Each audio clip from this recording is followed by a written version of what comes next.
I realized my parents had forgotten my birthday because my sister accidentally tagged me in a photo from the airport. She was standing between our parents, holding a boarding pass with both hands like she just won the lottery.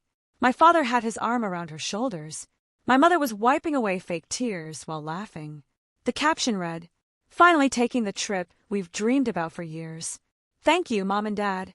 Best birthday gift ever." Birthday gift. I stared at those two words far longer than I should have.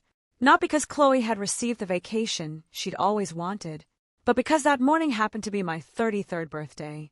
And somehow, every single member of my family remembered hers. No one remembered mine. At first, I convinced myself there had to be another explanation.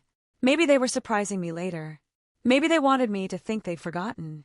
Maybe there was a dinner waiting. A cake. Anything. I refreshed my phone. Nothing. No text from my mother. No voicemail from Dad. Not even the automatic birthday message from Chloe that social media usually reminded people to send. Only more vacation photos. Boarding. Champagne. Business class. Smiles. The kind usually reserved for families that actually enjoyed being together. I looked around my apartment. The small chocolate cake I'd bought for myself sat untouched on the kitchen counter. Just one candle. I had laughed while buying it. "You're 33, I told myself. Buying your own birthday cake is a little pathetic. Now it somehow felt optimistic. Around noon, I finally grabbed my keys. I told myself I wasn't looking for validation. I simply wanted proof that I wasn't overreacting. Their house was only 20 minutes away. The driveway was empty. Suitcases gone. Lights off. For a second, I actually smiled. Maybe they'd left something inside. Maybe they really had planned a surprise. I still knew where they hid the spare key. Old habits survive even after love doesn't. The house was silent. Too silent. No balloons. No wrapped gifts. No birthday decorations. Only the faint smell of coffee lingering from that morning. I walked through the kitchen. Then I noticed an envelope sitting on the dining table. My name was written across the front. Lauren. My heartbeat finally slowed. See, I knew it. I picked it up carefully, almost embarrassed that I doubted them. I imagined a handwritten letter. Maybe tickets somewhere. Maybe an apology. Maybe something. Inside was a single sheet of paper. Not a birthday card. Not a letter. Not even a sticky note. Just feeding instructions. Please feed Baxter twice a day. Morning, 1 cup. Evening, 1 cup. Don't forget his medication. At the bottom, my mother's handwriting. Thanks. Nothing else. No happy birthday. No we love you. No sorry we had to leave today. Just instructions for the dog. I stood there for several minutes reading the same page over and over, as if another paragraph might suddenly appear. It never did. Behind me, Baxter wandered into the kitchen, carrying his favorite tennis ball. His tail wagged the second he saw me. I laughed before I could stop myself. You remembered me, didn't you? He rested his head against my leg. Ironically, he was the only one in that house who seemed happy I was there. I fed him, refilled his water, gave him his medicine.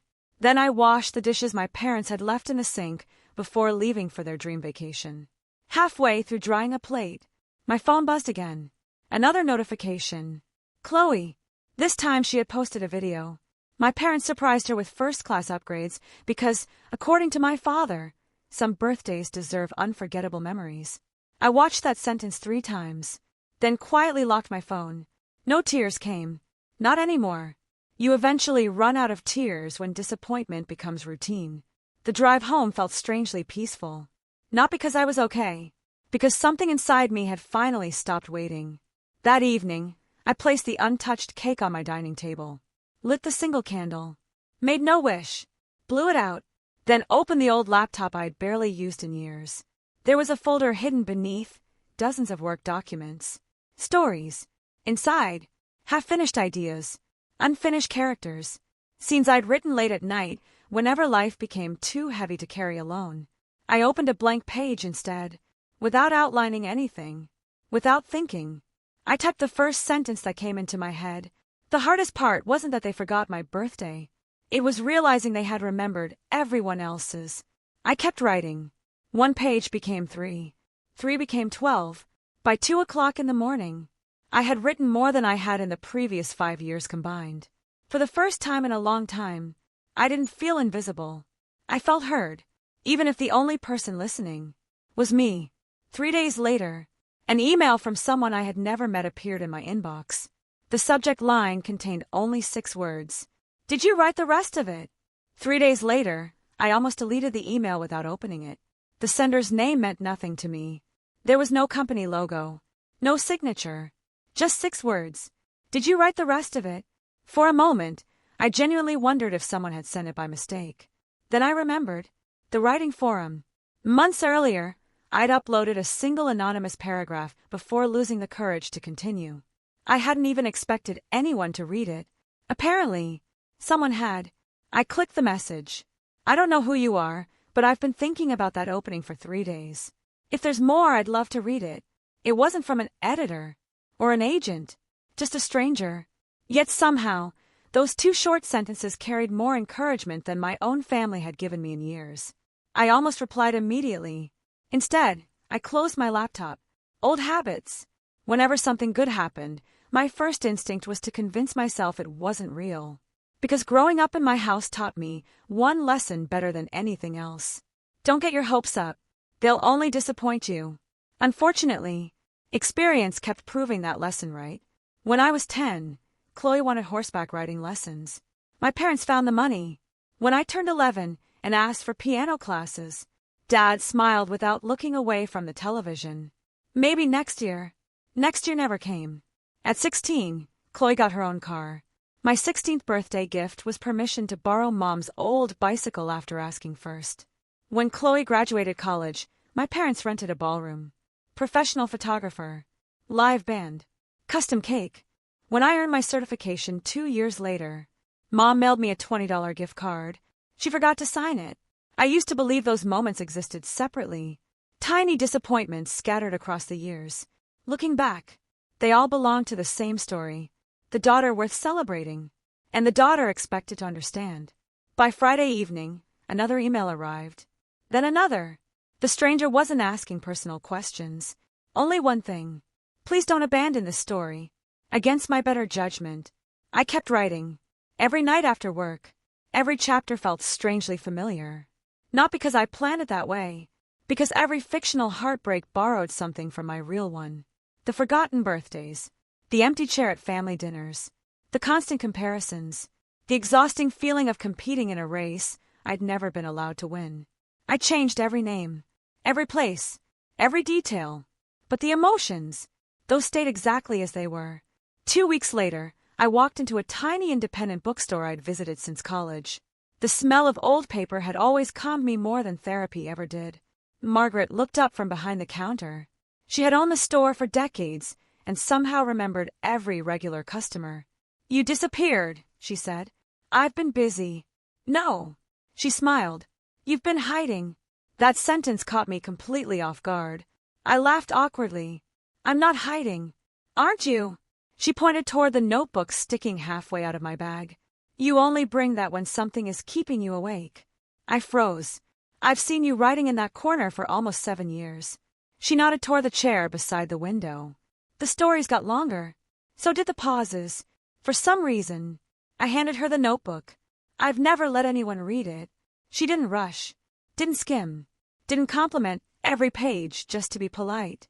She spent almost 40 minutes reading in complete silence. Finally, she closed it. I was expecting a hobby. She slid the notebook back across the table. "This isn't a hobby." I looked away. "My family would disagree." "I'm not talking about your family." She leaned forward. "I'm talking about talent." I stayed quiet. She asked only one question. "Who told you this wasn't worth finishing?" I already knew the answer. I just wasn't ready to say it out loud. That evening, before leaving the bookstore, Margaret wrote a name on the back of one of her business cards. "Emma Hayes." "Who's that?" "A literary agent." I almost laughed. "No." Margaret didn't smile back. "I'm serious. I've never published anything. Neither had every successful writer before they published something." I tucked the card into my pocket, mostly to avoid arguing. Not because I intended to use it. The following Sunday, my phone rang. "Mom." For the first time in nearly 3 weeks. No apology. No mention of my birthday. No question about how I was doing. She didn't even ask if I'd been feeding Baxter. Lauren! Hi, Mom. We're landing tomorrow. I know. I need you to pick us up from the airport. Not can you. Not would you mind. Just, I need you. Before I could answer, she added another sentence. And Chloe has 6 suitcases, so bring your bigger car. Then she hung up. No goodbye. I stared at the phone for several seconds, then quietly opened my contacts, scrolled to Margaret's business card, and for the first time in my life, I chose to return someone else's call instead of my family's. Margaret had warned me before I walked into Emma Hayes' office. She doesn't waste time. She wasn't exaggerating. Emma didn't ask about my childhood. She didn't ask what inspired the story. She didn't even ask if writing had always been my dream. She simply finished reading the first 4 chapters, closed the manuscript, and looked directly at me. How much of this is true? I hesitated. Enough. She nodded once. I thought so. Silence settled between us. Long enough for me to assume she was trying to find a polite way to reject me. Instead, she pushed the manuscript back toward me. I don't want 4 chapters. She folded her hands. I want the rest. I haven't finished it. Then finish it. She stood, signaling the meeting was over. And don't change the ending because you're afraid people won't believe it. That sentence stayed with me the entire drive home. She had no idea what my ending would be. Neither did I. Life quickly returned to normal. Or at least, to the version of normal I'd always known. My parents came back from their luxury vacation with expensive souvenirs for everyone. Everyone except me. A week after they returned, Mom invited me to dinner. For a brief second, I wondered if she had finally remembered my birthday. Instead, she placed several shopping bags on the kitchen counter. These are Chloe's clothes. I looked at her. They don't fit in her closet anymore. She smiled as if she were doing me a favor. I thought maybe you'd like whatever she doesn't want. I stared at the pile. Most pieces still had tags attached. Designer brands. Beautiful dresses. Shoes she'd apparently worn once. Everything she had rejected. Mom mistook my silence for gratitude. See, you always end up benefiting too. Before I could answer, Chloe walked into the room carrying her phone. Oh, good. She dropped another bag beside the others. I was going to donate these. Then she laughed. But Lauren always likes hand-me-downs. Neither of them noticed I hadn't touched a single bag. Dad entered seconds later. He kissed Chloe on the forehead. Still posting vacation pictures? They're doing amazing. She grinned. People keep saying they wish they had parents like you. Dad smiled proudly. You should post the sunset from Santorini again. My stomach tightened. That trip. Again. Always that trip. Then Dad finally looked at me. Oh. He frowned. Weren't you supposed to remind us about your birthday before we left? For a second, I honestly thought I'd misunderstood him. What? You know how busy we were planning everything. He shrugged. You could have called. The room became impossibly quiet. Mom didn't disagree. Chloe didn't look embarrassed. No one seemed to hear how absurd that sounded. Apparently, forgetting my birthday had somehow become my responsibility. Dad grabbed another cookie from the tray. You've always been independent. He smiled. That's why we don't worry about you. There it was again. The sentence I'd heard my entire life. Not praise. An excuse. Independent. Responsible. Understanding. Words they used whenever Chloe received something I didn't. That night, I carried every shopping bag straight to the donation center. Not because I wanted revenge. Because I no longer wanted reminders. Meanwhile, my manuscript kept growing. 10 chapters. Then 14. Then 21. Emma never called to ask how I was feeling. She asked better questions. When will chapter 22 be finished? When can I read the ending? What's the next obstacle? She treated me like a writer long before I believed I was one. 6 months later, I sent her the completed manuscript. For the first time since childhood, I felt terrified for a reason that had nothing to do with my family. 3 days passed. Then 5. Then 8. No answer. Every hour felt longer than the last. Finally, my phone rang. Emma, I have bad news. My heart stopped. The first editor I sent it to refused to give it back. I frowned. What? He finished reading at 3 a.m. She laughed quietly and immediately called asking if anyone else had seen it. I couldn't speak. He wants to buy it. Everything around me, suddenly became very still. Not because I was imagining fame, or money, or success, only because, for the first time in my life, someone wanted something that belonged to me. The book was released 9 months later. Without interviews, without photos, without my real name. Only a pen name printed across the cover. Within weeks, reading clubs started recommending it. Online reviews multiplied. People argued over theories, quoted entire passages, shared lines that had once existed only inside my apartment at 2 in the morning. Then one Saturday afternoon, I walked into my parents' living room, carrying dessert for another obligatory family dinner. No one noticed me arrive. Everyone was staring at Chloe's tablet. "You have to read this," she laughed. "This anonymous author is incredible." Dad adjusted his glasses. "I haven't seen a novel become this popular in years." Mom nodded enthusiastically. "I cried twice." Chloe looked up at them. "They say the author understands what it feels like to be invisible inside your own family." Then she rolled her eyes. Obviously exaggerated. She laughed again. No family could actually be that cruel. I stood frozen in the doorway, listening to my own family praise the story, while dismissing the life that had created it. Then Chloe picked up the book, smiled, and unknowingly spoke the sentence that changed everything. "I'd do anything to meet this author." Chloe wasn't exaggerating. Within a month, the novel seemed to be everywhere. Bookstores couldn't keep it in stock. Reading clubs added extra meetings just to discuss the ending. Videos analyzing hidden details appeared online every day. The strangest part wasn't seeing strangers talk about my words. It was listening to my own family become obsessed with them. Every Sunday dinner turned into another conversation about the mysterious author. Dad had developed his own theory. "I'm telling you," he said while cutting his steak, "this has to be an older woman." Chloe laughed. "No chance. The writing feels too modern." Mom disagreed immediately. "I think she's divorced." Dad frowned. "What makes you think that?" "Nobody writes loneliness like that unless they've lived it." I kept eating without looking up. If they had listened to me just once during the last 20 years, they would have recognized every page. Instead, they searched for a complete stranger. A week later, Chloe arrived carrying 3 different editions of the novel. Special edition, collector's edition, audiobook. She spread them across the table. "I've made a whole series about this author." Dad smiled proudly. "How's it doing?" "Almost 2 million views."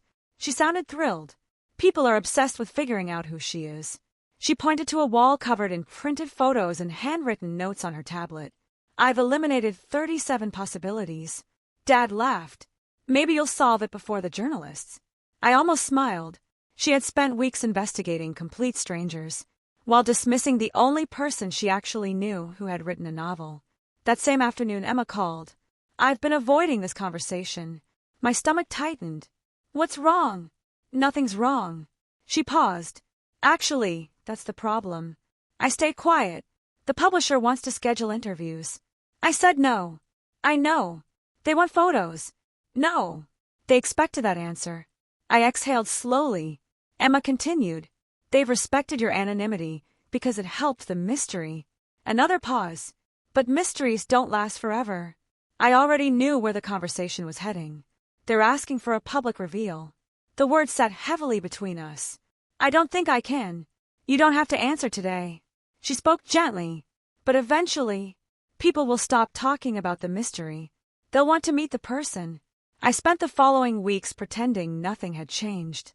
Work, home, writing, dinner with my parents every other Sunday. As if my life weren't quietly splitting into 2 completely different worlds. One evening, Dad called unexpectedly. Not to ask how I was. Not because he missed me. He wanted a favor. Our neighborhood association is hosting a charity dinner. "So, we need someone to decorate the event." I frowned. "I don't decorate events." "No." He chuckled. "But you're always organized." That word again. Organized. Responsible. Reliable. Useful. Never talented. Never exceptional. Never enough. "I can't." He sighed dramatically. "You've changed." I almost laughed. "No." For the first time, I had simply started saying no. The publisher organized a private strategy meeting. Emma, 2 editors, a marketing director, and me. Charts covered one wall. Sales projections. Foreign translation offers. Requests from television producers. The marketing director finally looked at me. We've reached a crossroads. She slid 2 folders across the table. The first option. She tapped the left folder. You remain anonymous. Then the second. Or, we introduce Lauren Brooks to the world. Hearing my own name in that room felt strangely unfamiliar. Almost borrowed. Emma didn't say a word. She knew this decision belonged entirely to me. What happens if I stay hidden? I asked. The marketing director answered honestly. The books will continue selling. She smiled politely. But eventually, the story becomes bigger than the author. And if I reveal myself, she exchanged a glance with Emma. Then people will understand why you wrote this book. That night I couldn't sleep. Instead, I opened social media. A mistake. The first video I saw was Chloe. She held my novel against her chest. I know this sounds crazy. She smiled into the camera. But if anyone watching knows this author, tell her I'd love to interview her. Thousands of comments flooded the screen. You'd be perfect for this. You'll definitely be the one to find her. Imagine getting the exclusive reveal. I closed the app. Seconds later my phone vibrated. Emma, just one message. Check your email. I opened my inbox. There was a single attachment. The subject line read, Confidential, author reveal event. I opened the file. The venue had already been reserved. The press invited. National television confirmed. Everything had been prepared. Only one space remained blank. The line where they would finally announce the real name behind the country's most talked about novel. The invitation arrived on a Tuesday morning.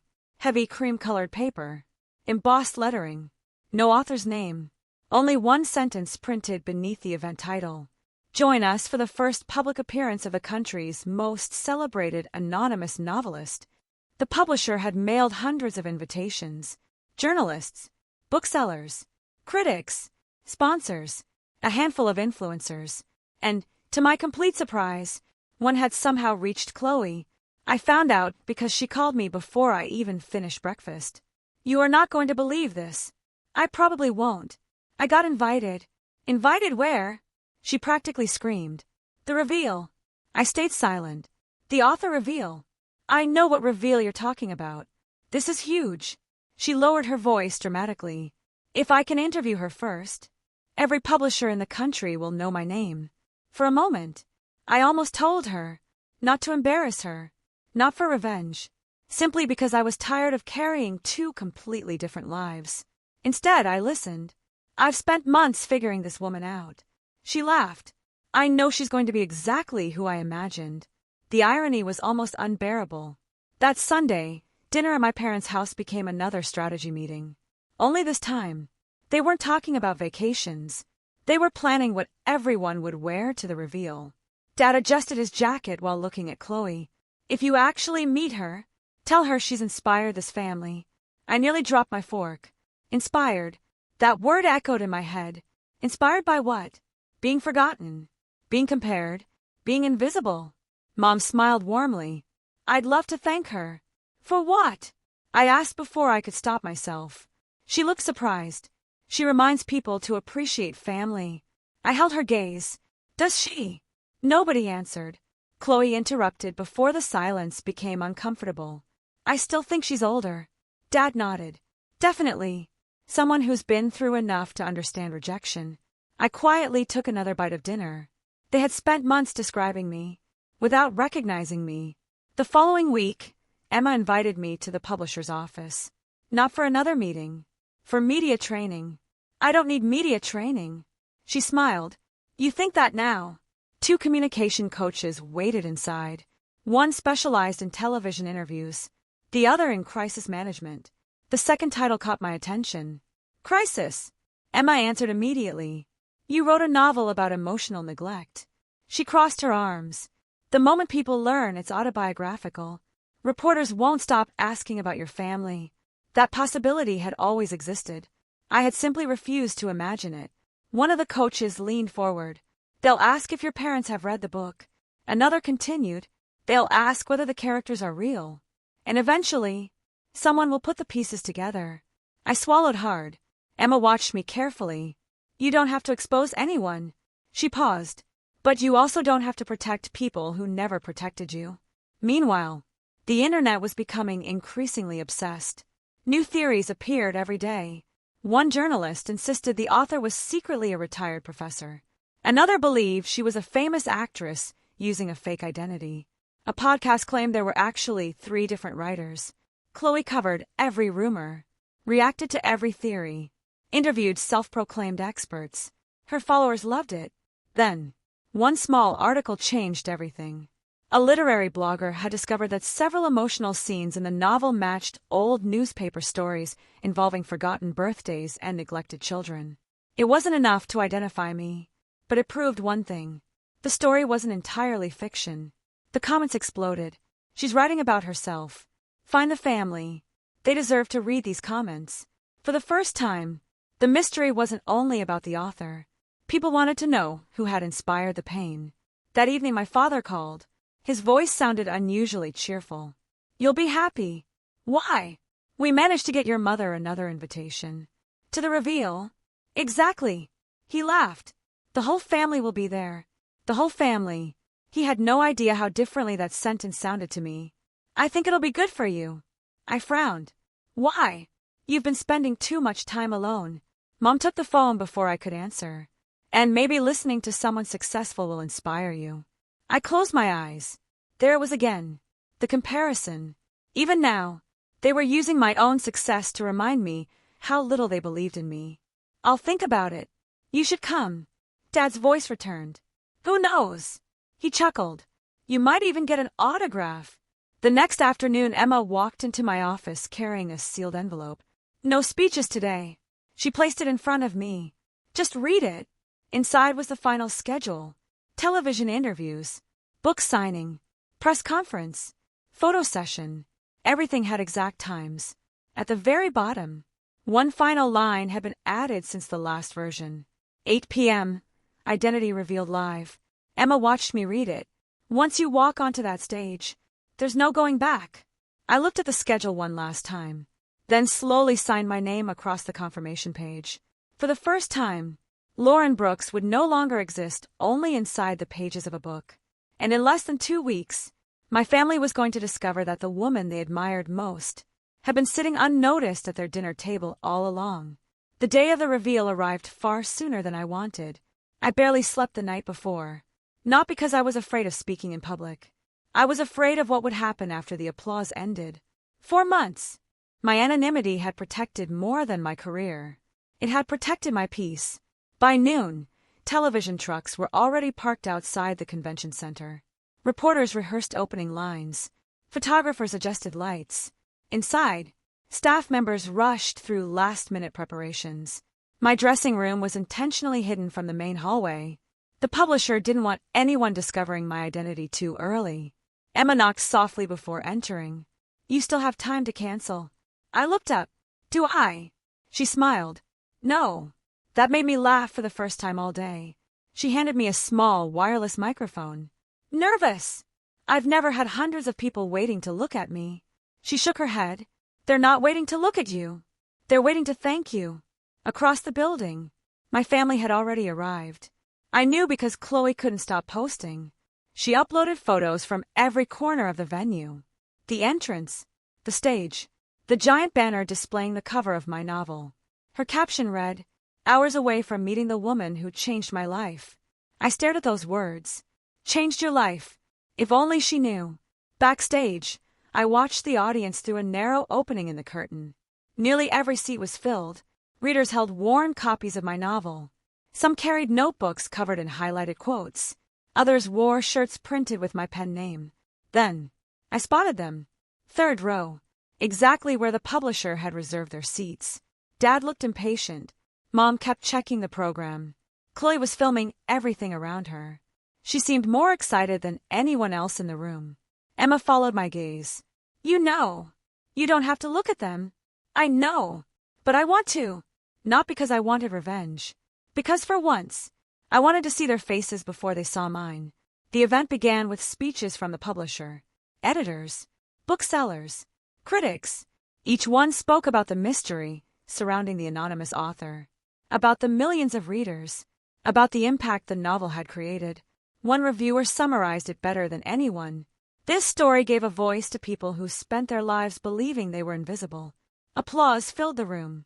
I noticed my mother wiping away tears. She had cried over my story. She had never cried over my pain. The host finally stepped toward the center of the stage. For over a year, one question has united millions of readers. A massive screen behind him displayed my book cover. Who is the woman behind these pages? The audience erupted. Even backstage, I could hear Chloe cheering. The host smiled. Today, that mystery ends. Everything suddenly became silent. I couldn't hear the audience anymore. Only my own heartbeat. Emma squeezed my shoulder. Ready? I nodded. Not because I felt ready. Because I had spent 33 years preparing for this moment without realizing it. The spotlight shifted toward the side entrance. My entrance. The announcer spoke one final sentence. Please welcome. He paused. Lauren Brooks. I walked onto the stage. For 2 full seconds. Nothing happened. No applause. No whispers. Just complete silence. Thousands of eyes trying to understand what they were seeing. Then I heard it. A chair scraping against the floor. Dad. He had stood up so abruptly that the row behind him turned to look. Mom covered her mouth. Chloe stared at me without blinking. Her phone slowly slipped from her hand onto the carpet. The silence lasted only a moment longer. Then, the entire auditorium exploded into applause. People rose to their feet. Not one section. All of them. The standing ovation seemed endless. I wasn't looking at the audience anymore. I couldn't. My eyes stayed fixed on my family. For the first time in my life, they were looking at me the way they had always looked at Chloe. The interviewer joined me on stage. Lauren. He smiled. Millions of readers have been trying to find you. I know. The first question has become almost legendary. He held up the novel. Is this story inspired by your own life? Every camera pointed toward me. I took a slow breath. Yes. The room became quiet again. Not every event happened exactly as written. I continued. But every emotion did. The interviewer nodded thoughtfully. And the forgotten birthday. Did that really happen? I didn't answer immediately. Instead, I looked directly toward the third row. Toward my parents. Toward Chloe. None of them could hold my gaze. Then I finally spoke. It happened. Another silence. Longer this time. The interviewer lowered his voice. Does the family who inspired the story know they're here tonight? I looked at him, then back at the audience, and answered with the only truthful sentence I could. They do now. I didn't leave through the main entrance. Emma had anticipated what would happen. Within minutes of the interview ending, reporters were already searching for my parents. Not because I had exposed them, because the internet had started doing what the internet always does. Connecting dots, old family photographs, public birthday posts, vacation pictures, dates, comments. Everything people had ignored for years suddenly formed one unmistakable timeline. By the time I reached the hotel, #ForgottenBirthday was trending. Not because of the novel, because readers had found the airport photo Chloe posted the morning I turned 33. The caption was still there. Best birthday gift ever. Underneath it, thousands of new comments. What about your sister? That was her birthday too. This is exactly what the book described. You weren't reading fiction, you were reading her life. The publisher advised me not to look. I ignored them. Not because I wanted revenge. Because for the first time, strangers were seeing what I had spent decades trying to explain. No one was calling me dramatic. No one was asking whether I had misunderstood. People simply looked at the facts and reached the same conclusion I had years earlier. The first call came from my father. I let it ring. Then another. Then another.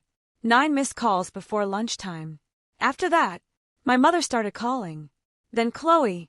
Then all 3 began sending messages. Dad, people are twisting the story. Mom, please call us before this gets worse. Chloe, I had no idea the book was about us. I read every message. I answered none. The next morning, Emma walked into my hotel suite holding a tablet. You should probably see this. It was Chloe's latest video. Gone was the confident influencer who had spent months chasing the mysterious author. She looked exhausted. I've received a lot of hateful comments. Her voice cracked at exactly the right moments. If anyone misunderstood my family, please remember there's always another side. Another side. I waited for it. Instead, she spent 12 minutes talking about how difficult the situation had been for her. Not once did she mention my birthday. Not once did she apologize. The comments noticed. She's still making herself the victim. She learned nothing. Read the book again. Emma quietly closed the video. She's panicking. I know. By the end of the week, the story had spread far beyond literary news. Morning shows discussed emotional neglect. Psychologists analyzed invisible child dynamics. Parents debated favoritism. Book sales doubled. Not because people wanted entertainment, because they recognized themselves, or someone they loved. One afternoon, the publisher forwarded me an email. The subject line read, "From Richard Brooks." I almost deleted it. Instead, I opened it. It wasn't addressed to me as his daughter. It began with, "Dear Lauren Brooks," like I was a stranger. He apologized for certain misunderstandings. He insisted they had always loved both daughters equally. He wrote 3 full pages. Not once did the words "Happy Birthday" appear. Not once did he acknowledge forgetting it. He apologized for the publicity, for the media, for the misunderstanding, never for the pain. I closed the email halfway through. Nothing had changed. He still believed the problem was being caught, not what he had done. 2 days later, Margaret called. "I think someone's here to see you." I frowned. "Who?" She hesitated. "Your parents." My chest tightened. "They're at the bookstore. They've been waiting almost an hour. I didn't tell them where you live." "I know. They guessed you'd come here." Of course they did. The bookstore was the only place I'd ever spoken about with affection. They hadn't remembered my birthday, but they remembered where to find me when they needed me. When I arrived, I saw them through the front window. Dad stood beside the fiction shelves. Mom kept looking toward the entrance every few seconds. Neither noticed me immediately. Margaret quietly walked over. "You don't have to go in." "I know. They've already asked me to convince you." I looked at her. "What did you say?" She smiled. "I told them bookstores sell stories. They don't rewrite them." I took a slow breath, then opened the door. The little bell above it rang. All 3 turned at once. Dad stepped forward first. For the first time in my life, he looked uncertain. "Lauren." His voice was softer than I had ever heard it. "I think we need to talk." I looked at him, then at Mom, then at Chloe. Finally I answered, "No." Silence. "You need to talk. I've spent 33 years listening. For once, it's your turn." No one spoke, not even Chloe. Then I reached into my bag, placed something gently on the counter between us. The cream-colored envelope my mother had left on the dining table. The one that contained nothing, except instructions for feeding their dog. I slid it toward them. "I think this conversation started the day you gave me this."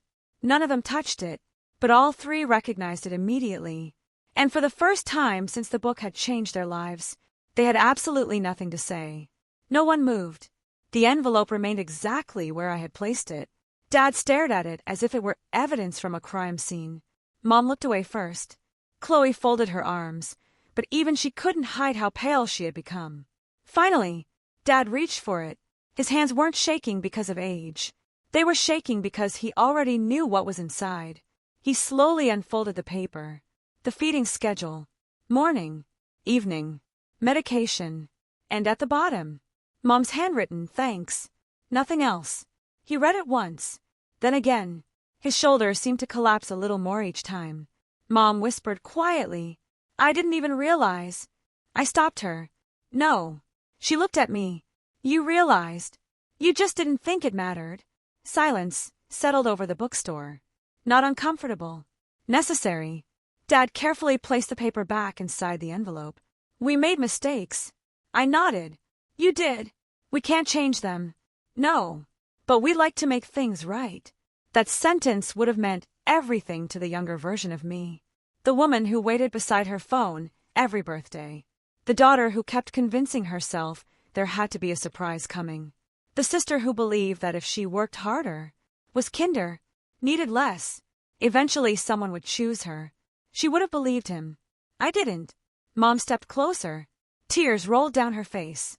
"We've read the book 3 times." "I know." I finally understood how lonely you were. I looked at her gently. No. You understood after millions of strangers understood. Her lips trembled. If nobody had read that book, would you have remembered my birthday this year? She couldn't answer, because we both knew the truth. Chloe finally spoke. I never asked them to treat me differently. No, you didn't. She looked relieved for half a second. Then I continued. But you noticed. Her expression changed. You noticed every gift, every vacation, every celebration, every time they compared us, and you never once asked them to stop. She lowered her eyes. For the first time, there wasn't an excuse waiting. Only silence. Margaret quietly disappeared into the back room, giving us privacy, giving them nowhere to hide. Dad looked around the bookstore. I wish we'd known. I almost smiled. You did. He frowned. I told you every time. When Chloe got the horse, when she got the car, when you forgot graduation, when you forgot birthdays, when you forgot I existed. I told you. You called me sensitive. Mom covered her mouth. Dad closed his eyes. Neither argued, because there was nothing left to defend. I brought something else. I reached into my bag again. This time, it wasn't an envelope. It was a first edition hardcover of my novel. Still wrapped. I placed it beside the envelope. Dad looked confused. I thought, after everything, you'd never sign one for us. I slowly opened the cover, picked up a pen, and wrote only one sentence. To Richard, Elaine, and Chloe, this is the only birthday gift you'll ever receive from me. I closed the book, handed it to Dad. I don't understand. I know. You expected forgiveness. This isn't forgiveness. It's closure. Mom started crying harder. Are you saying you'll never see us again? I took a long breath. I hope one day we can speak without pretending the past didn't happen. But that's your work, not mine. Dad looked desperate. So that's it. I thought about that little girl blowing out candles alone, about feeding their dog while they watched sunsets in Greece, about the countless birthdays that had quietly disappeared without anyone noticing. Then I answered honestly, no, that was it. It happened years ago. The only difference is that today you finally noticed. I left the bookstore carrying nothing. Not anger, not satisfaction, just peace. Outside, my phone buzzed. Emma had sent a photograph taken during the reveal. Thousands of readers standing, applauding, not because they knew me, because they had recognized themselves. A second message followed. Foreign publishing rights had just been sold. Another adaptation offer had arrived. The story would soon reach millions more. I smiled, not because of the numbers, because somewhere, another daughter who believed she was invisible might finally realize she wasn't alone. A year later, my second novel was released. The dedication page contained only one sentence. For everyone who spent years waiting to be chosen, choose yourself. The launch event sold out within hours. Readers lined up before sunrise. Some brought flowers. Others brought old copies of my first novel, worn from being read too many times. Near the end of the evening, a young woman stepped forward. She couldn't have been older than 20. Holding my first book against her chest, she smiled through tears. My family forgot my birthday last year. She paused. I thought something was wrong with me. Then she looked directly at me. Your story made me realize there wasn't. I signed her copy, watched her disappear into the crowd, and for the first time, I realized something. My parents had given Chloe the vacation of her dreams. They forgot my birthday, but without realizing it, they had also given me a story that helped millions of people remember their own worth. And unlike birthdays, that would never be forgotten.